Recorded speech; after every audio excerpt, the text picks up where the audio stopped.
सरकारने महिलांसाठी अतिशय महत्त्वाची योजना आणलेली आहे, ज्याचे नाव आहे लखपती दीदी योजना. तुम्ही अर्ज केला नसेल तर लवकर जाऊन अर्ज करा. कोणकोणते डॉक्युमेंट लागणार आहेत सर्व माहिती या व्हिडिओमध्ये मिळणार आहे. व्हिडिओ शेवटपर्यंत पहा. अर्ज कसा करायचा संपूर्ण माहिती मिळणार आहे. महिलांना व्यवसाय सुरू करण्यासाठी बिनव्याजी 5 लाखांचे कर्ज. अर्ज कसा करावा? केंद्राने महिलांसाठी खास लखपती दीदी योजना राबवली आहे. या योजनेत तुम्हाला स्वतःचा व्यवसाय सुरू करण्यासाठी बिनव्याजी 5 लाखाचे कर्ज दिले जाते.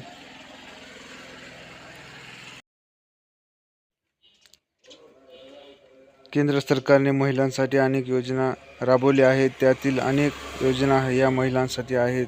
महिलांना आर्थिकदृष्ट्या सक्षम करण्यासाठी या योजना आहेत.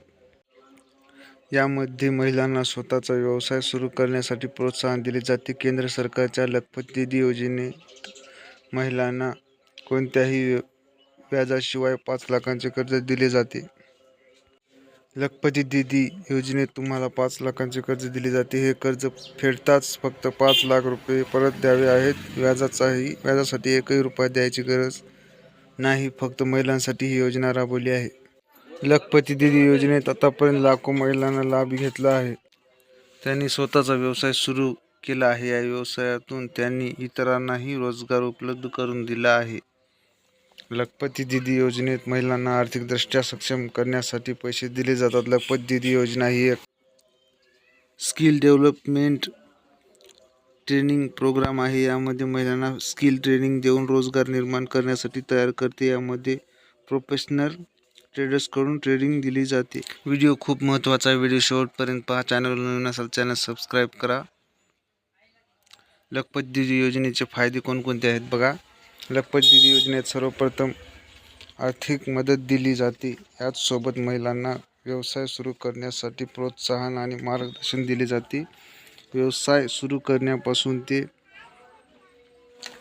मार्केटिंग स्ट्रॅटेजीपर्यंत सर्वांचे ट्रेनिंग दिले जाते. 5 लाखांच्या कर्जावर व्याज आकारले जात नाही.